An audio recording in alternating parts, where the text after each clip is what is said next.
Welcome to Roleplay Geeks, Episode 5. In this episode, we start off with the Game Masters Roundtable. Joining us is special guest Jack Copenhaver, giving us the lowdown on online tools for playing during a pandemic. Then we jump over to our regular segment where Frank takes drinks from other people's sodas. Finally, Steven serenades us with a commentary on the current pandemic with a tabletop twist. Grab your toilet paper, cheese ball bucket, jug of milk, and settle down for another exciting podcast from your favorite roleplay geeks. Hit it!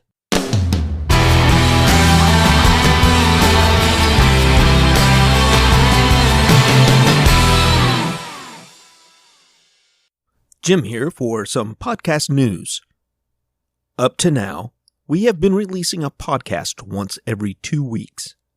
But that's not enough for our 3 listeners and my neighbor who has to listen to me edit episodes through an open window. Well, we heard you, and as a result, we will now be releasing a podcast each and every week. You heard that correctly, each and every week. And all you have to do is tune in and listen. Now, on to our regularly scheduled program. Okay, in this week's GM's Corner, we're going to talk a little bit about remote gameplay. And this, of course, is brought on by the sort of global pandemic that we got going on right now. And unfortunately, because of enforced social distancing, we can't all get together and play. So as a game master, what can you do? What technologies can you leverage to try to, get your team together to play, even though you're not in the same space? That's just a little bit what we're going to talk about. And unfortunately, we have 3 people who are talking about this who don't know jack all about this stuff because we really haven't done much other than sort of background research. But we're lucky enough to be joined by somebody who does know jack all. His name is Jack, and he has actually done this quite a bit, and he's a bit younger than us, and I hate to use the word generation, but he's used to it a bit more with his players as they've embraced this technology. So hopefully he'll give us some insight about what you can and can't do. So let's talk about, first of all, how you go about doing this. Well, you just find some kind of website that would help you out. Mine, for my group, is usually Discord. There's also Roll20 and a bunch of other things you can just use so you can hop online and just ping your friends, and all of them will just get on at a certain time and date whenever you guys schedule it. So why Discord? I mean, how did you settle on Discord? What does it do that like Roll20 or something like that or Skype doesn't do that works best for you? Well, it has excellent audio feed. It's very clear. On top of that, you can mute anyone who's being annoying, or if you want to deafen people, you can make it so that if certain party members are in different rooms in the game, you can have it so you can switch to and fro the players of what they're supposed to be hearing in certain rooms. Nice. And you can also put in a rolling app, so your own little dice apps. So you don't have to have physical dice. You don't even have to buy dice. You can just roll it inside the Discord, and everyone will see it. So everyone knows that you're not cheating or anything. What do you do for maps?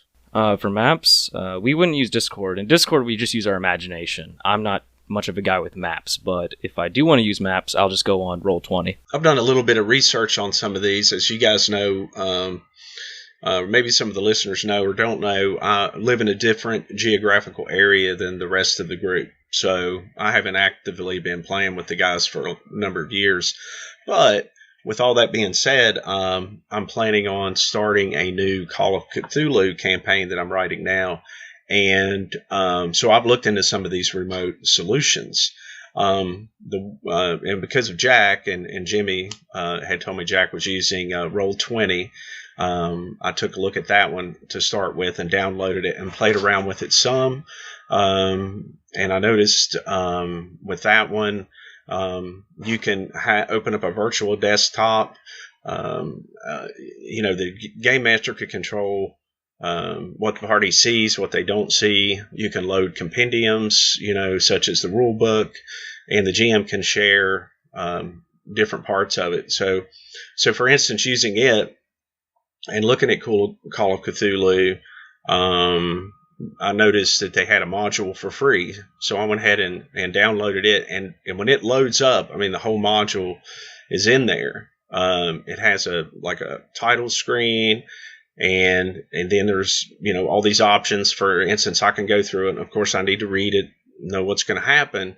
But then I can actually, if there's a letter that they find, the characters find, or the players find, or if there's any map or anything like that, I can choose to allow players to see. And then also there's a game board, just as Jack said, and you can actually just draw on it if you want it to. But you can also pull over from various libraries little characters as if you were using miniatures. And you can load cells or sort of like maps that your little characters can be on. So if you wanted to, load a cave or a dungeon or whatever, and then have your miniature characters on there, I can load the goblins or whatever the creatures are. And then there's some dynamic lighting effects that you guys can only see so far down the cave, and then may reveal it. Then like Jack says, there's all kinds of tools for dice rollers. I mean, there's a ton of stuff there. There's a ton of stuff. I've just barely started scratching the surface on that particular one. I currently in my account. Now, I haven't used it very often in probably the last several years, but when Roll20 first came out, I jumped on it. And, yeah, but did you use it remotely, though? I did a couple of times. I got on with, so back in those days, and it's still true today, you can schedule a game, and then people will just jump on it on the time you've scheduled it. And you can set a limit, how many people will be on it. Once you fill up the slots, everybody's in. You load up the character sheets. If you're smart, you'll have them pre-made and you'll just hand them out. But in some cases, characters will come with their characters. And in other cases, you'll make them up at the beginning. I've done one where we've made it up at the beginning, and that's where I learned my lesson, and I just made sure I had some pre-made to hand out. Because usually those cases are one-shots for me. And I did that maybe 2 or 3 times, just learning the software and seeing whether or not I liked it. I didn't care very much for it, mainly because I'm stuck with playing with, my guys. That's what I enjoy. I don't so much enjoy playing with strangers. I think that's something Jack's done more of. Yeah. But the other thing is I like Traveler. So most of my modules are Traveler. And I did a couple. I think I did one with Jack, and this is the one I've run the most for D&D, is Keep on the Shadowfell. So I have that full module loaded, and I did it myself. I think you can buy it now, probably on Roll20. You can buy modules on Roll20 that are fully fleshed out now, as well as token kits and map kits and all kinds of assets. Some are free, and some you have to buy, but they're all pretty nice, and they're affordable. I mean, even with the free stuff, you can make a lot of things with it. Right. They didn't have that in the days when I was working with it. That was several years back, but now they have quite a few. Correct me if I'm wrong, I'm pretty sure there's some stuff you can just download if you want to. So you don't actually have to buy anything. That's right. You can get online and just pull stuff down or create your own and then upload it to your account. Yeah, so that's what I noticed when I was on there. So when you ran it before, did you do you did your own module? My own modules, and it took a lot of time. Yeah, I was going to say that's what it looked like to me, that if I were going to, I like creating my own. Of course, a lot of times I'll use maps from other modules anyway, just to have something for the players to look at. But, it did this Call of Cthulhu one I downloaded. It loaded everything. I mean, everything was there. The tokens, information about the monsters. What's the name of it? Well, don't tell him. He might play it. Probably not. I mean, it's a 1925 one. I mean, we could... Is it called The Haunting? No. That's the one out of the basic set, which Yeah. I think that's available as well. This is called the Lightless Beacon, I think. Yeah, I built The Haunting from scratch myself, and it would have been so much nicer if it actually... Right. But now, one thing I did notice I looked up also Fantasy Grounds, which is similar, but it looks a lot slicker. This one's available through Steam, and it doesn't really have a free version. They have a demo version, which allows you to play, but not GM. One thing about it, there's a monthly subscription fee, or you can just buy the game outright. It includes the rules for Dungeons & Dragons. If you buy, for instance, you can buy the kind of standard version. It's $3.99 a month. Right now, they're running it on sale. I'm not sure when this will air, for $9.75.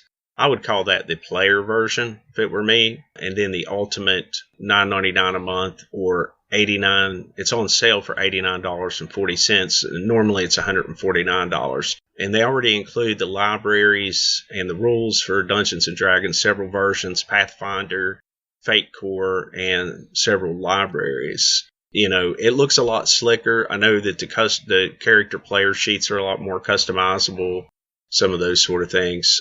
One thing I would like to point out is, again, looking at doing Call of Cthulhu remotely, I looked at how much the compendium cost through Roll20, and if I bought it, it was basically buying a hardcover book. It was $50 some dollars, like $55. I did notice if I were to buy the same compendium, now keep in mind this is something I can access on my virtual desktop, can share information with players, so on and so forth, not flipping through an actual book. It was about half the price through Fantasy Grounds. So, and I noticed a lot of the modules were really cheap. So I don't know if that's all the way across the board, but it looked like you were going to pay full price if you're going to buy it through Roll20.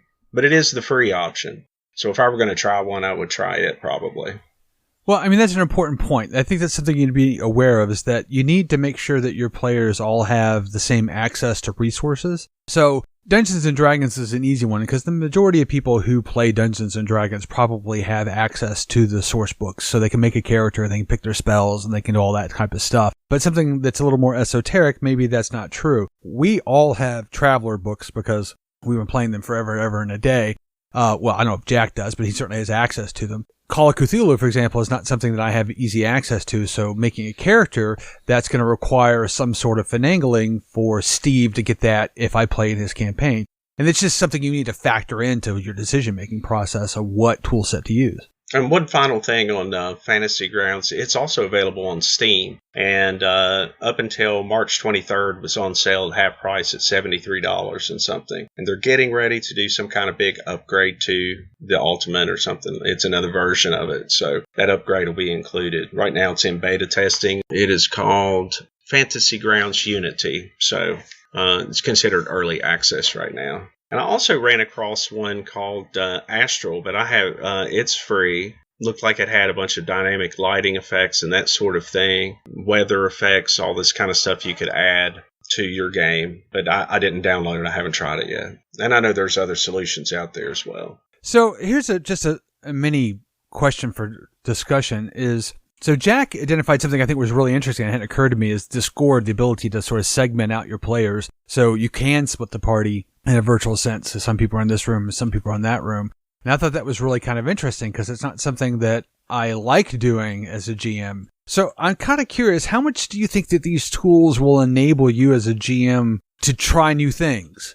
I believe that you have to be pretty creative when doing it. Like, you can make text channels and you can make voice chats. If you want to, of course. I've never personally tried it, but theoretically you could just make a whole category of voice channels for different rooms inside the dungeon, and you could have the players go through each room, through every hallway, through every nook and cranny, and just explore the place. So how does that work for you as the game master? Like, let's say you have 3 rooms, and you've got 2 people in the first room, and then 3 people in the second room, and 1 person in the last room.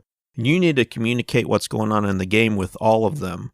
How does that work? Do you just round robin, go to the first channel and talk to them? And then That's what I do. But what you could also do is you could have it so that in the text channels, you can text to them if they would prefer that. So they can type out exactly what they're doing, and then you can go in there to narrate that one at a time. It makes it pretty easy if you're able to prolong whatever they're doing for enough time for you to just go around. That's interesting. But you have to be creative for that. That's why I don't usually do that, because it causes you to micromanage everything, and I'm not really into that. I think, just from my point of view, of course, I think anybody that wants to try anything, but I tend to not like to run separate things all at the same time because, everybody else that's playing with you is going to kind of be waiting for you to finish that room while 3 other players or 2 players are, kind of on hold. You know what I mean? It's kind of disconnected. Oh, yeah. I very rarely split the players because I don't really like the idea of having to keep players waiting. I like to keep the ball rolling, so I usually don't do that. But I have known people that have done that before, and they did really well. It would seem to me that it would allow you the opportunity to have... something that never happens when we're sitting around together is, let's say you have 4 players or 5 players, it's easier, and 2 of them are in room A and 3 of them are in room B, if the GM's talking to those 2 players, it's hard for the other 3 people to have a conversation about what's going on in their room without, the volume simply interrupting what the other group are hearing. So in some ways, it'll allow you to have that isolated, well, we're going to have a conversation amongst ourselves without the GM present. And then the GM pops in and out from room to A to B. I can see where the technology would allow for a type of play style that would be actually more difficult to do in person to person. Yeah. It's definitely a skill that you have to master. But it does really help whenever the players don't want to hear the GM, don't want to have the GM hear whatever they're saying, because sometimes they want to have their own secrets. So they don't share with the game master everything they're doing? That's weird. Or probably in planning stages, I would think. Yeah, right? That's usually what they like to do.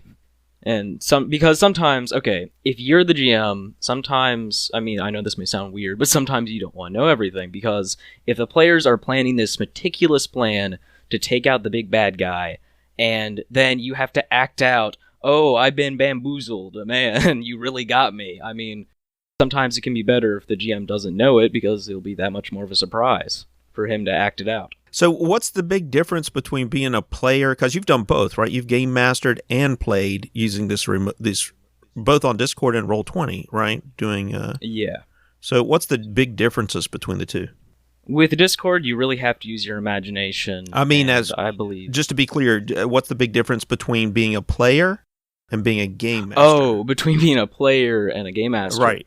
They're vastly different. DM, you have to think about motivations, NPCs, the big bad, maps, the leveling, everything. While as a player, it's much more straightforward, where you have to think about what your player's goal is and role-playing. I just feel like being a player is much more easier than being a GM, but both of them can be really fun, because when you're a GM, you're a creator of worlds.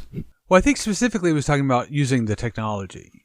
Using the technology? Yeah, how does it differ to use the technology? Because one thing that occurs to me now as we're chatting is I've been acting in this podcast as kind of a facilitator, and part of that has I've had to work out hand signals and that sort of thing to organize, okay, now you're talking and then you're talking and all that sort of thing. But I can see where that would be, how do you deal with the cacophony of people trying to talk at the same time to tell you what it's doing? And how do you as a player deal with making sure your voice gets heard to the GM?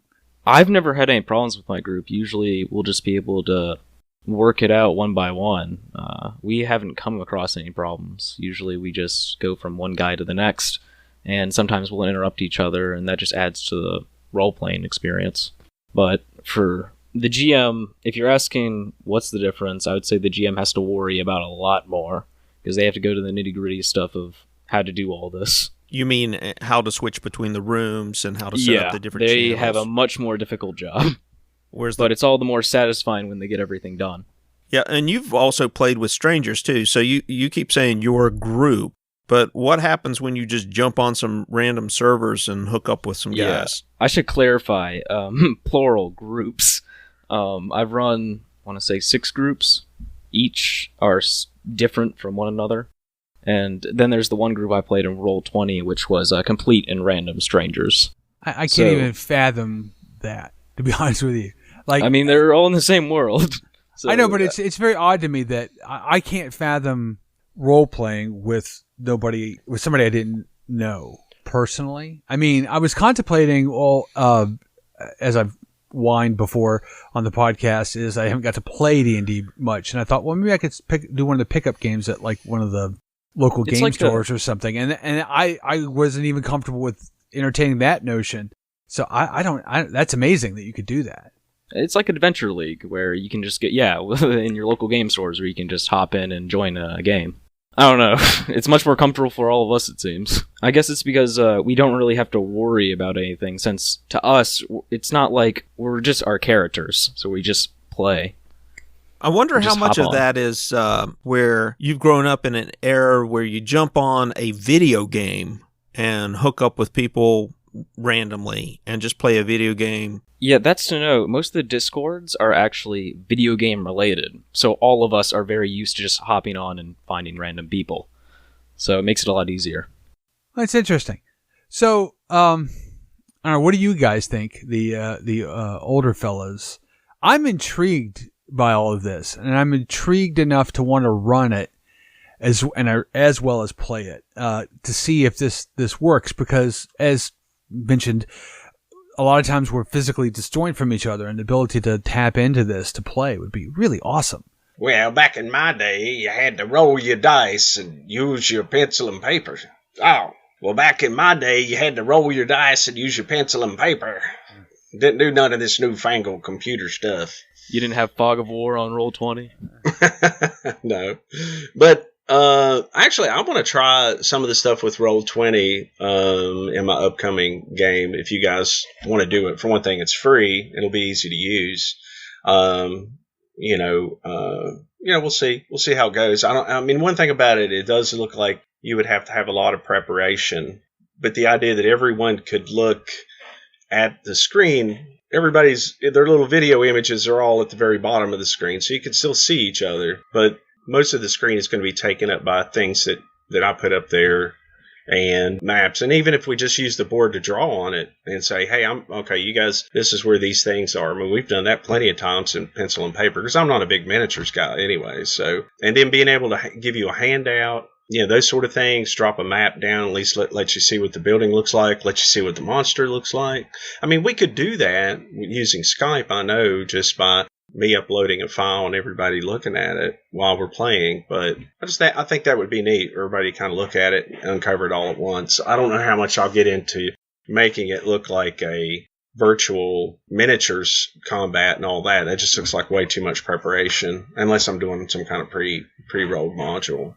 So I have two things there. First, with Roll20, the miniature thing is really easy to do, because you can have a pre-made miniature for everybody, assign it to them so that you can move it and they can move it. Nobody else can. And then every time you go to a new map, you just plop them down on the board where they are, and then they move them. And you can draw around them however you need to. And it's a really easy, quick way to show where everybody is. But the real big question I have, and this is for Jack, is how is the sound in Roll20? Because it wasn't very good when I was doing it a handful of years ago. That's actually why I forgot to mention this. Whenever we used Roll20, we were actually on Discord. Whenever we were using Roll20, we used Discord do all that. And what was really cool is there's certain bots where you can add music, but that would also include sound effects. So we could have rain whenever we were in the forest, or the sound of rocks coming down whenever we were in a cave. Through Discord. And it was very interesting. Yeah, from Discord. There's a bot called Rhythm that everyone uses that you can invite to your server.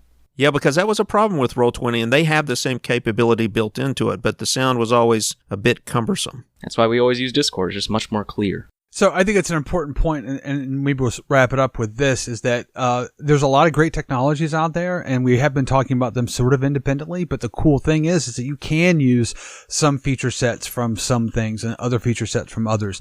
Steve's talked a lot about how he's used maps from a different module in his campaigns. It's not like you can't pull pieces from around all over the place and bring it together to make your campaign. And you should really explore the possibility of using whatever technology makes sense for your group and for your purpose. All right. So if you have any questions or comments or any thoughts about how to use this stuff, any suggestions, because obviously all of us but Jack are new to this, go ahead and send us information in the contact to be coming later in the podcast. Hi there. It's Jim again. I just wanted to remind you of two things before we jump into the next segment. First, we are now a weekly podcast, so tune in every Monday morning for a new episode. And secondly, pigeons leak. So wear your safety goggles before looking up. And now, on to our main topic. Enjoy. Welcome to Roleplay Geeks. This is Frank. This is Jim. This is your token hippie, John. And this is Steve. Today we're going to talk a little bit about what's going on right now in the world. Now, as we're all aware, unfortunately, there is a global pandemic, basically global. I don't think there's many places left that haven't been touched by this in some form or fashion. And most of what we've been directed to do is to not get anywhere near each other, to stay way the heck away, social distancing. Unfortunately, for our particular hobby, social distancing doesn't usually work well. What we do in role-playing is we often get together, we have a good time, and we enjoy each other's company, and we accidentally drink each other's sodas, or whatever it may be. And this is the antithesis of what we're supposed to do in a global pandemic. But you know what? You don't really have to abandon your role playing in this crisis, because technology has allowed for us to do a lot of things we couldn't do even 5 years ago, much less 30 years ago when we first started. Share each other's Cokes. Well, accidentally, you drink the wrong soda, Certainly sharing the chip bowl. How about that? All right. Yeah. Sharing the I chips. think That's really true. more importantly, it's the double stuffed Oreos. It could be that too. But the point is that these are things that you really shouldn't be doing during a pandemic. However you want to, deal with that, manifest that particular food, sort of harmonious consumption. So I can no longer eat my chips the way I like. Off of somebody's body? No, you know how it is. Okay, so I think we're getting a bit afield here. John's like the mama bird, and he chews it for me, and then I just open my mouth. Okay, we've gotten a bit afield here. All right, but this is an important thing to start talking about here. One of the things that's important with our hobby, which I think it helps for most people, is dealing with things like social isolation. It's a way for us to get together and enjoy each other's company, however perverse that may manifest itself in this particular group of individuals. And that interaction is a lot of fun. I mean, I think it's fair to say that half of our gaming isn't even remotely gaming. It's laughing and listening, trying to get Steve to snort at least once. That's really half of what we're doing when we get together. Damn you all. Yeah. So, and with an social isolation, you really can't get together and do that sort of thing, which is, kind of a bummer. So, you can still engage. You can still engage this hobby using the technologies available to us. What, Steve? Nothing. That. What? Lozenge. I figure it'd be better than I'm not coughing the whole time. Like the lozenge lair. It's like just a pile of them. You're like Smog. It's all lozenges. Crinkle, crinkle, crinkle. Unfortunately, they can't see that. Oh, well. Man, it goes off the rails regardless of where we are. I'm not sure it was ever on the rails in this particular episode. Right. I've given 3 openings for you guys to jump in. So let's try it again, all right? Okay. And be serious now this you've got time. that worked out of your system. Feel free to jump in at any point. Yes. Okay. Well, I mean, there's... Let me start again, because editing that's going to be a nightmare. All right. So in this global crisis, obviously a big part of our hobby is to get together with one another and enjoy each other's company. And with our strict social isolation that we're being told to do, that becomes very problematic for us as gamers to get together and enjoy tabletop gaming with one another. But you can still engage in this hobby in a lot of different ways, despite the fact that we really can't be close to each other as we were prior to the pandemic hitting. So, for example, something you could do. We talked about this a few times in the GM Corner, but the idea of creating your games. There's the things you can do. That's true. I mean, it'd be an easy way to go ahead and get started on looking up stuff or researching or making maps. That's one thing I used to do when I used to first get into, we were first learning to play and getting into it. I used to love to make little maps. Little dungeons and stuff like that, and get everything set up, research monsters, that sort of thing, about what you'd want to put in your dungeon or on your island or whatever it was you were doing. I really enjoyed that. And this would be a good time to do that sort of thing. A lot of ways, I kind of think this reminds me of when we were teenagers, right? Because, we couldn't get together all the time to play, but during the week we'd want to do stuff. So this is not dissimilar in the sense of the gaming part you have to kind of do on your own anyway. The pre-gaming stuff. Right. Yeah, this has been really awesome to have. I remember a couple times Frank and I actually tried to role play over the phone.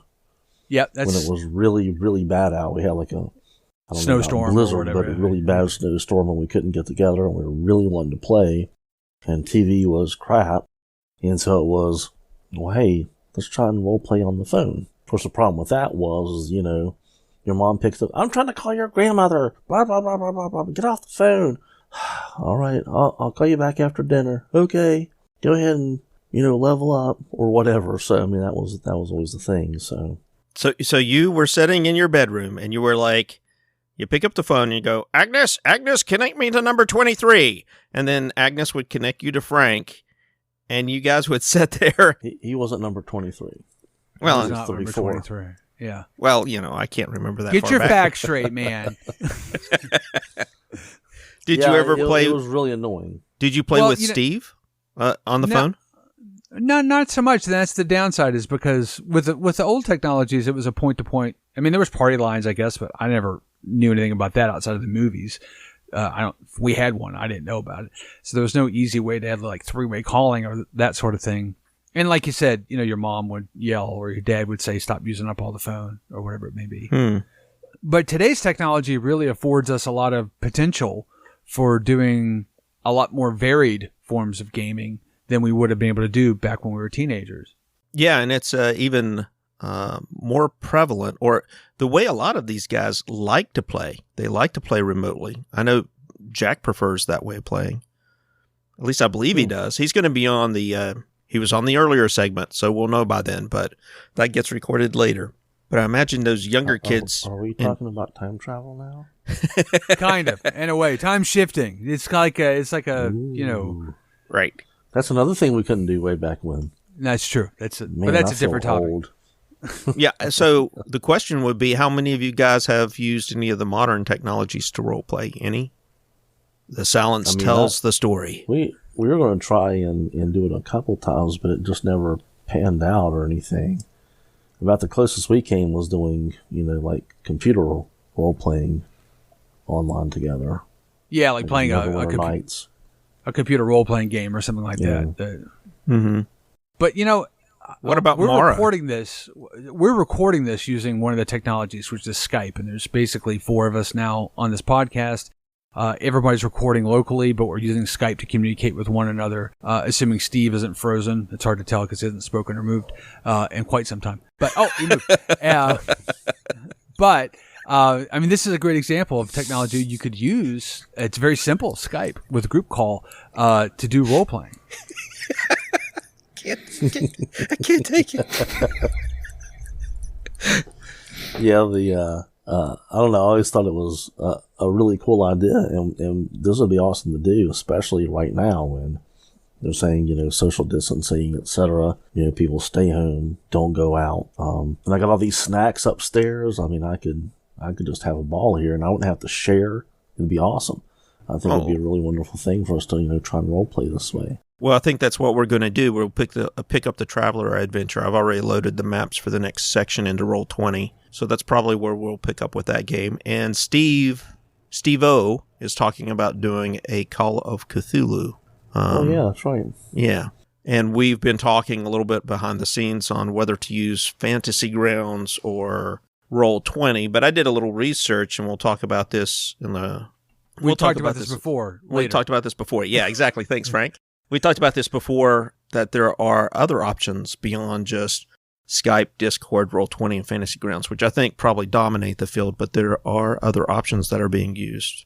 You know, it's kind of interesting. I was just thinking about how, you know, we mentioned about how you can use technology to do lots of different ways of communicating in another podcast, but, you know, you can use a combination of these things. I was just happened to notice there was some text on my phone. I thought, well, there's no reason I couldn't text secret messages to players.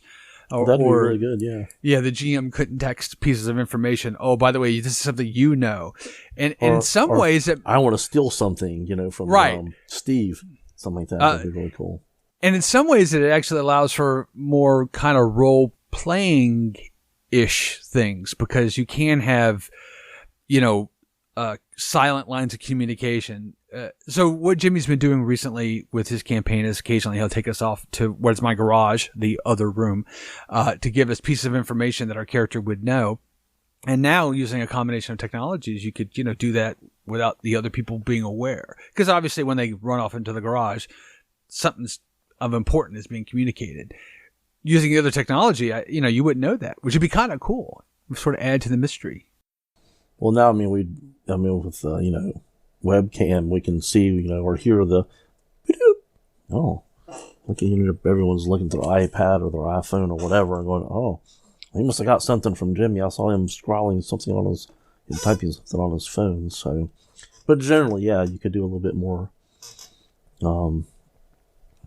sneaky and get by with a lot of things, and it'd be really nice. I think it has some good potential for being able to get up and play, and we could actually, the benefit would, we could play more often, because right now we're at maybe 6 sheltering in place. Well, no, I mean in general. Well, yeah, I mean, beyond this, one of the challenges as you get older is carving out the time to play. And it's easier to carve out an hour or so in a random evening than it would be to segment out an entire evening to get together and play. This pandemic does present the opportunity, just like many people are starting to work from home, to embrace remote work, remote gaming, and see how it works. Steve, you could say stuff.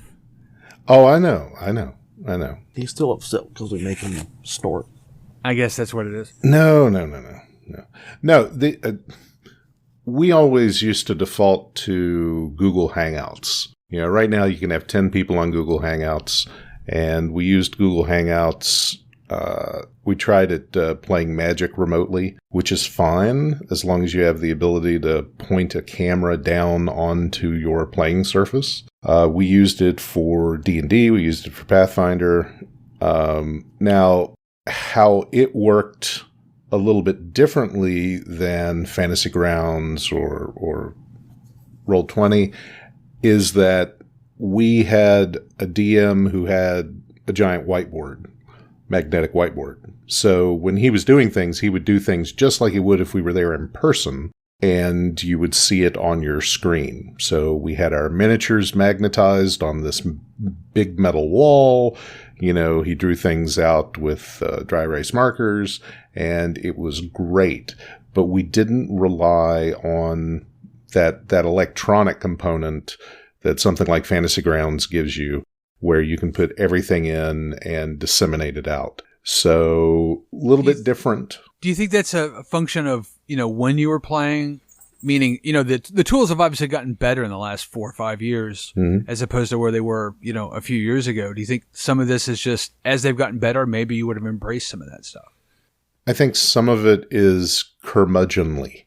So you were dealing with people who maybe don't have or want to take the time to learn a whole new thing for something that's only going to come up every now and again. The unfortunate thing is for people who are, I'm going to say, 30, 35 and above, who haven't kind of embraced the online gaming culture, we're at a disadvantage for catching up with that.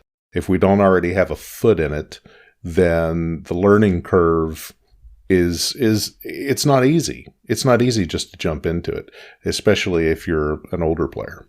But like I said before, I mean, since so many of us are having to embrace remote work, I mean, the effective technologies are not radically different. I mean, the way you have a conference call or a group meeting is basically the same thing. So a lot of the things that you may be experimenting with right now could get you well trained for doing this for role playing with your friends for fun. And a lot less stakes because you can't get fired very easily from, a role playing group, hopefully. Okay, so let's move on to a slightly different topic, which is, how do we as gamers not get weighed down by the headiness, the weight of all the stuff that's going on in the world? And how do you guys think that manifests itself in some of the way that we game or don't? Do you think we just ignore it, or do we actually incorporate some of this into some of what we're doing in gaming? Oh, we definitely incorporate it. You think embrace it? Just go, okay, the world's a bit of a crap show right now. Maybe let's play games that are crap shows. My wife she's looking at something. I guess they were talking about what the most popular things on Netflix right now, and I think Outbreak and a couple of other these disaster movies are really popular right now. Contagion, yeah. A couple of these things are really kind of, people were just watching them like crazy. It's like, why are people watching this? And I was like, well, I don't know if part of it is it's kind of like, well, they want to kind of see what kind of things they might be in for, kind of just see how, things played out in the movie versus what it might play out in real life, something along those lines. So there was that aspect of maybe incorporating some of that. So, I mean, with this, if we start to play Call of Cthulhu with Steve-O, it'd be interesting if he did some sort of thing with some sort of plague or who knows what in it. And I mean, I don't know if he's going to or not, but I think it'd kind of fit in pretty well to the whole Cthulhu kind of spiel. Well, yeah, okay, that's the crux of the issue is, right? Do you want to escape and say, much less like, let me put it this way. Interesting enough, we never once role-played in high school outcasts that were getting beat up a lot. True. I mean, so how is that radically different than what we're talking about here? I mean, it's a form of escapism where I can defeat the ogres, not the metaphorical ogres as opposed to the real ogres that we dealt with in life. Right, but as like what I was saying before with if Steve does it with Call of Cthulhu, then we'd be trying to fight the, whatever plague of evil, whoever brings it about, some sorcerers who try and bring about some sort of foul, mist that overruns the city. I mean, I could see him doing something like that, and then we'd be fighting it. I mean, that'd be kind of an aspect of it, is that's that escapism of where you have the ability to do something. Or right now, as we are, none of us are frontline doctors, nurses, medics, or anything of the sort. And so we are barely watching from the sidelines as everyone else is. So I think it's fair to say, I don't think anyone would find this particularly controversial, at least in this group, that Steve is the most introspective of all of us. And he's been very quiet. So I want his thoughts on this specific issue. So, since this is our first podcast this way, where I've got a split screen and I've got the notes on the left and I've got you three goobers on the right, and Jimmy makes it kind of hard to keep a straight face sometimes. But you could just turn his camera thing off. You could just go. Well, I could move my window over. Yeah. But yeah, and then the benefits of remote work technology. Right. Part of the thing is that I think all four of us have internal monologues. I think some of our internal monologues are... Okay, hold on. Just hold on. Wait, no. I believe that Jimmy's is external. I'm just going to say that. Jimmy has an internal monologue. It's very tiny. And it's very vocal. It's like, it's very tiny. And it's basically just a pinhole at the front of his brain that leaks out of his mouth. But it still has that. It's the one bit. Piece. It's the piece that says, "I don't think I should have said that." Right. That's all it ever says. Right. But there's that split second of realization that it's coming, and then it's out, and then it's done. Then he lets it go. He's like, "Oh, right, right." Okay, but anyway, I interrupted you. Go ahead. You were saying. Right. But it's still there. So I would venture to say that the majority of people who role play, who play these games, have some form of internal monologue. They've got some form of rumination that they do throughout the day where they worry about something, they plan for something, they consider possibilities, they are critical of themselves, they want to do better, they wish they could do better. All these things kind of wrapped up in people's brains. And I think that right now, more than any other time, more than when we were getting the shit kicked out of us in junior high school, more than any other time, I think for people like us, it is imperative that we continue to game, because we need the ability to have little victories right now. We need the ability to get what's in our heads out, to work on problems, try and find solutions, and actually have enjoyment rather than just feeling like we're trapped and can't do anything. So I think that everybody who enjoys playing RPGs needs to find a way now to continue doing that with their groups. It'll be healthy for them. It'll be healthy for the people that they know and they care about, because we need that release.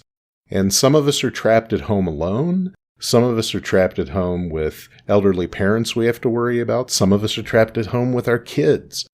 And so there's an incredible burden on all of us. And if we don't release some steam, then, we're going to make mistakes. We're going to get angry at people. We're going to have these moments where we, break down and we just can't handle it anymore. And it's going to get, bad. All of these things that especially you all are talking about in the other segment, to stay connected and continue gaming, are a positive, and I think that it's absolutely necessary that our community keeps doing this. Okay, so I don't think I necessarily disagree with any of that, but I do have to ask, what about the specific question? In general, yeah, but what about the specific question of, do you incorporate what's going on into that, or is it just slaying No. A metaphorical dragon? Is it better to sort of not incorporate that stuff? I think for most people it's better not to. Because number one, it's going to seem like a jarring change to your gaming. If you're trying to continue your own game, let it go as it goes. If you want specifically to try and play a game where you're playing real life, then fantastic, go ahead and do it. If you've got people that are going to eat that up, go ahead and eat that up. And you can work through these things that, if you do it in a realistic way, that you probably do need to think about in case, everything goes completely south. But I think for most people, I don't want to role play anything having to do with this. I want to role play something where I don't have to think about it. So I think I actually fall closer to Steve on this. For the most part, I certainly respect and understand the point of view that let's incorporate that. It's a way of dealing with that and what's going on in the world. And it's also let's be honest, it's a great source of campaign ideas. The notion of a general plague on a city that you're trapped in D&D or whatever it may be. And there's a lot of great narrative potential there. And I think that it's something that probably 1,001 campaigns will launch into once this is all over in some form or fashion. But I also kind of tend to not necessarily care a whole heck of a lot about that general campaign setting, I think. Like 10 years ago, I'm not sure I would necessarily have enjoyed that beyond like a one-shot type of thing, because it's not my thing. To that end, one, it's not my thing so much, and two, it's a bit too on the nose for right now. And so I can see where it's not something you want to do. And I also see how, because it's so on the nose, it may be something you really want to do. So I think that this is a great example of where you have to know your group to figure out how far as a GM you can push it, and also as a player you can push it. Yeah, because if you jump in there and do this right now, I can see real obviously it can come off as very tasteless and insensitive, particularly for groups who may have had somebody in their family who's had to go through this. This group would never be tasteless. Well, that's why I started out. That's a lot of sarcasm, by the way, for those who don't know me very well. That's why I started out. There's a lot of dark, nasty black humor.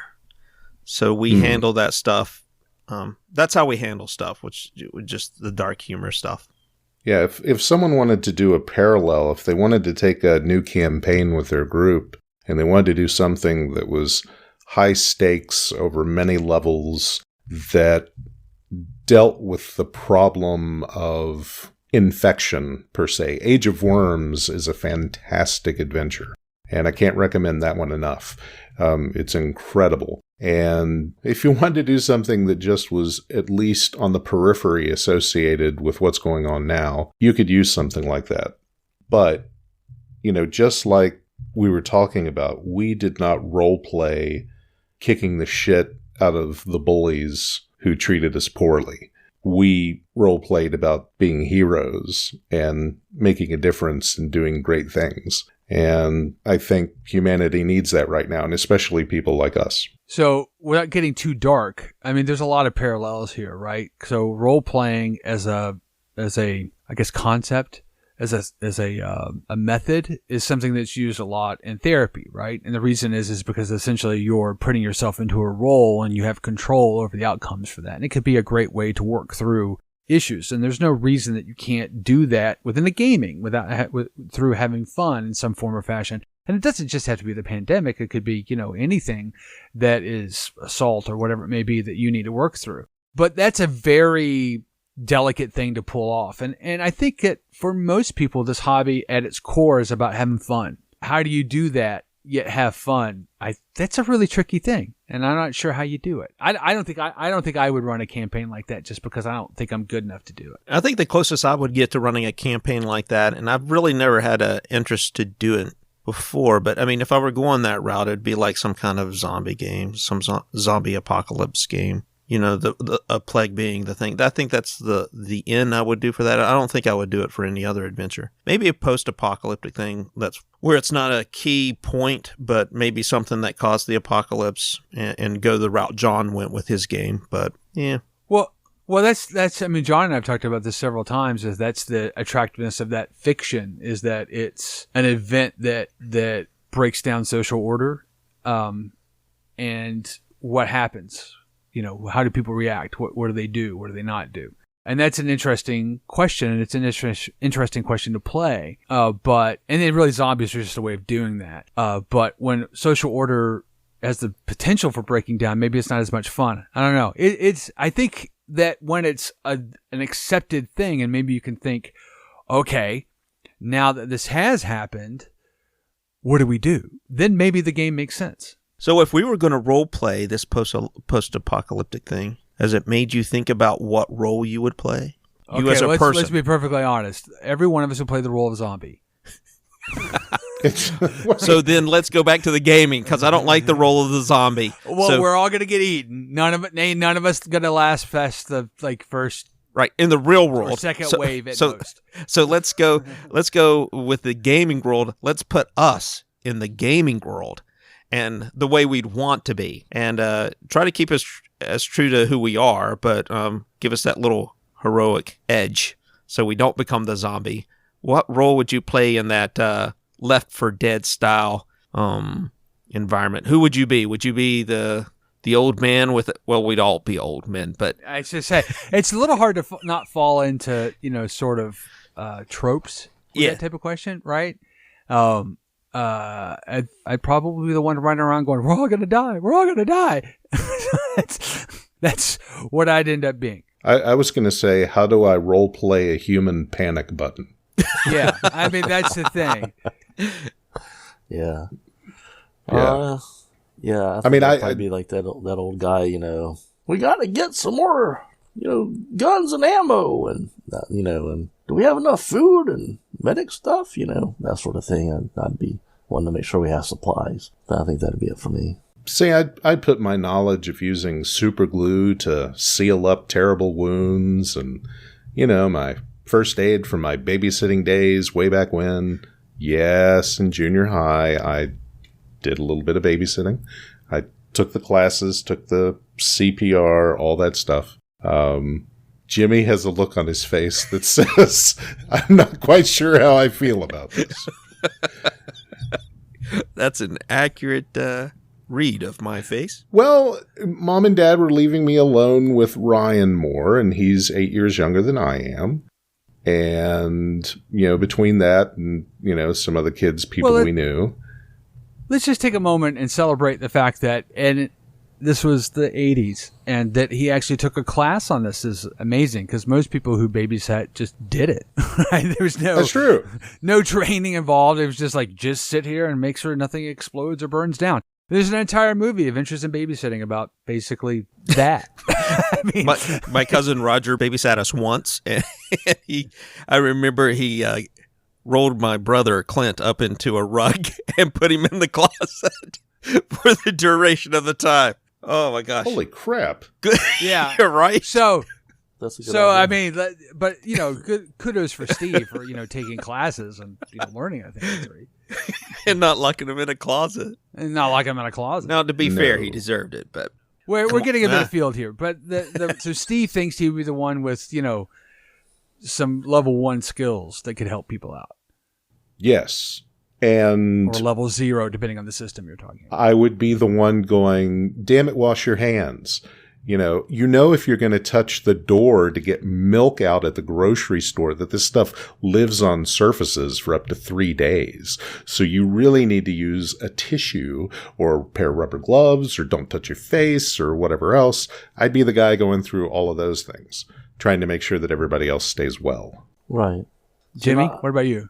Oh, I'd be sitting on all of my stuff, hoarding everything and taking pot shots at anybody came anywhere near it. That would be me. I'd be the old man. Get on my lawn. You were going to say something, John?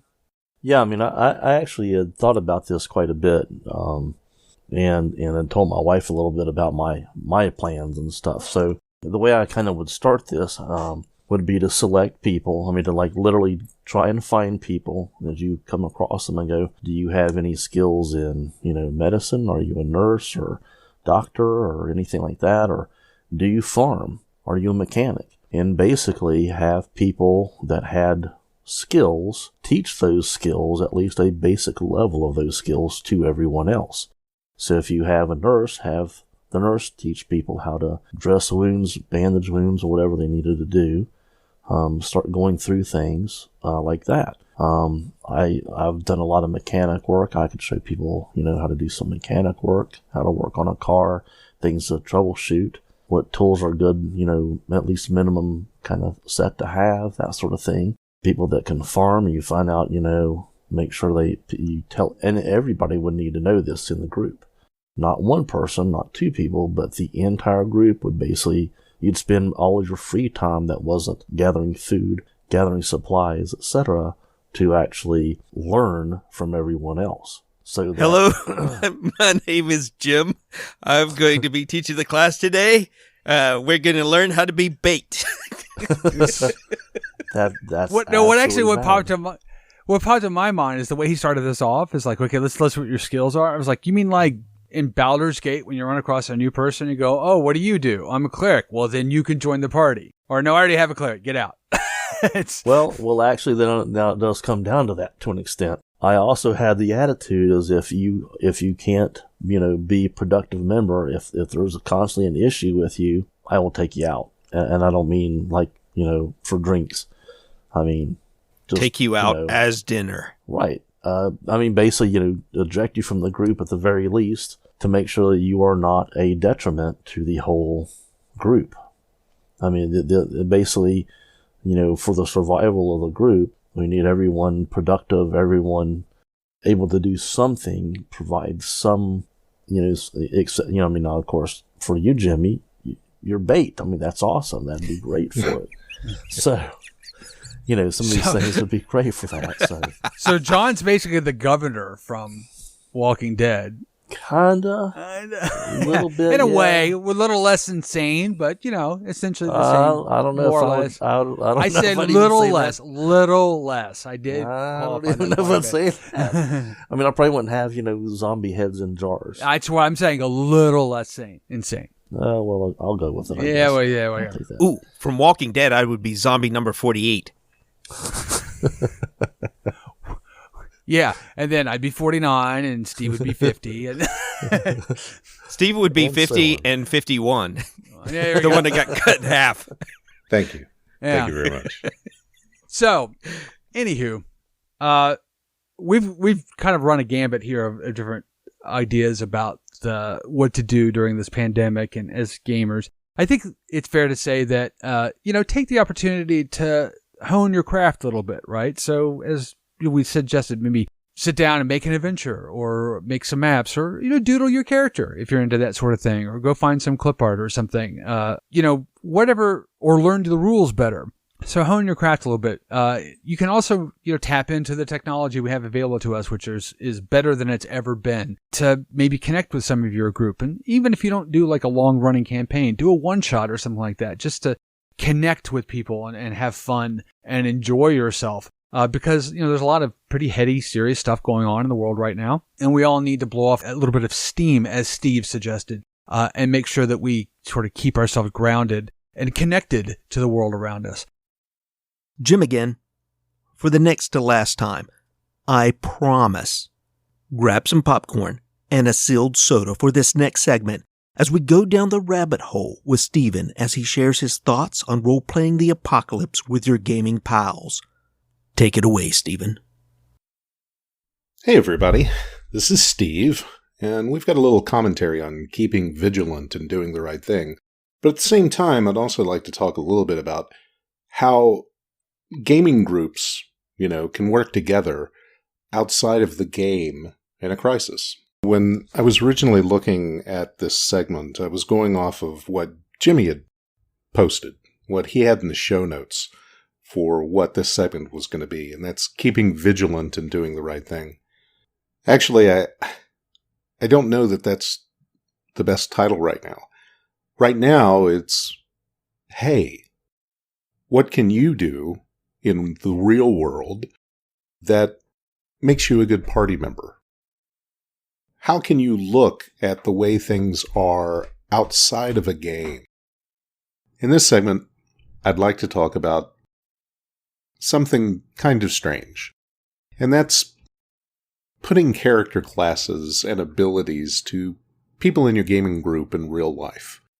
Yeah, it's a fun little exercise. I mean, how many of you have thought that, hey, if the shit really hit the fan, who would do what? What roles would they play? It's like the social media games. Who are the 5 people who would be with you in a zombie apocalypse? What would be their jobs? That kind of thing. In all honesty, do you have an idea for the people that you are with, the people that you're around, the people that you game with, that, hey, I can do this, you can do that, we can help each other in the coming weeks and months? Because, let's face it, everybody, we're going to have to rely on each other. Gamers know how to rely on other people. We know how to work together to get an objective done. And so let's take our group, for example. I've been worried about the apocalypse since I was a toddler. It really ramped up when I was around 9 or 10, and I saw an HBO special hosted by Mr. War of the Worlds himself, Orson Welles. It was about Nostradamus, the Book of Revelation, and the end of the world in the year 2000. I've been preparing for the end times ever since, in my head.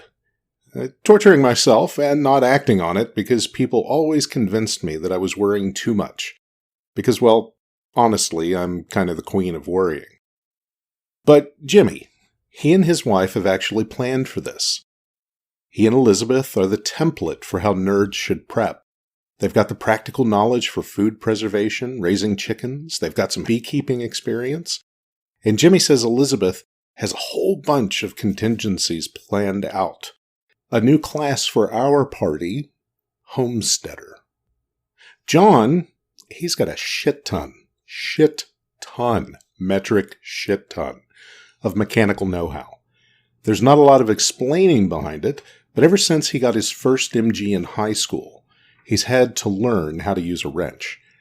If everything goes to complete shit, John could help us make sure whatever we have that's mechanical will either get us from point A to B or away from danger. Character class, mechanic. Frank. Now Frank's the hard one. He picks up a little here and there from everyone. But, as we've come to see on this podcast, he shines when he helps us maintain a semblance of order. He might just be the mother superior we need when we have to be put on the right path. Plus, he's way more handy than all those nerdly knights rolling dice could have ever predicted. He's our wrangler. Me, I'm actually really good at MacGyvering when it counts. And I know so much that seems trivial about so many things. There's always something in there of use. Fermentation, pickling, rigging repairs to a house, square foot gardening. All those years at the doctor for this and that, I got your basic first aid stuff down. I'm the jack of all trades. How many of us rely on the people in our gaming groups? Have you ever been in a situation where you have to come through based on your own particular skills and abilities? I've put way more thought into this than probably the rest of the guys in the group. I know I have. I'm a professional warrior. I'm a worst-case scenarioist. It's something that I'm working through. It's been a while, but, I'm starting to get a handle on it finally, at this stage of my life maybe. But I know not everybody's as worried as I am, but I think we can learn from how effective parties work together to survive and apply it to real life. There also might come a time when we have to really lean on each other for what we know, and we'll need to give each of us the nod that one of us knows best when the rest of us don't. And that's important. Personalities in groups, you've always got some contention, even in the best groups. But if you're working with people towards a solution, if you are working with your network, your family, your friends, your gaming group, if you're talking about how do we prepare, how do we ride this out, what do we need, you're going to need to acquiesce at some point and say that someone knows best. If the fighter starts talking about the best way to heal somebody, you're going to say, shut up and let the cleric do it. If you've got the thief over there trying to tell somebody that the best way to plant beans is in a high-row house in the backyard instead of using a square-foot gardening with poles, you're going to say, that sounds pretty good, and it sounds like you kind of know what you got going on. But I really think we should ask the druid. So this is going to apply to real life too. Now for me, right now, I'm trying to prioritize going out for supplies that keep, and whether or not to keep some money in the bank, or even whether or not I should pay bills or put that cash towards surviving off the grid if the shit really hits the fan. I'm at a bit of a crossroads too, because personally, my job got eliminated at work, so my pay ends in 3 months. I'm on a clock. And I bet a lot of our listeners are in a similar boat. You're probably as close or closer to the people you game with than your own families. And if there's one thing that's going to keep us going, it's our care for each other and how smart we are in dealing with a crisis. About 70,000 years ago, a supervolcano erupted in Indonesia. It almost wiped out humanity. At one point, there could have been fewer than 2,000 of our ancestors left alive on the planet. And the ensuing volcanic winter has been melting ever since, with ice ages ebbing and flowing during the rise of modern humans. And how did humanity survive? They worked together. They didn't murder each other over and over and over, though I'm sure people fought over resources. They survived because people have to work together or we're doomed. The party has to work together. You have to be a good party member. You have to look after your comrades. And I think that those of us who are in the role-playing community have an opportunity to shine with our own groups, to try and make sure that people stay sane, people are looked after, that we have what we need to survive, and that we keep everyone in a good place. Super hard to do right now, I know. Use the technology that we have. Get online. Play with your groups. Don't let that fall off. Don't give in to the despair of having to stay at home. I know so many of us are happy to have to stay at home.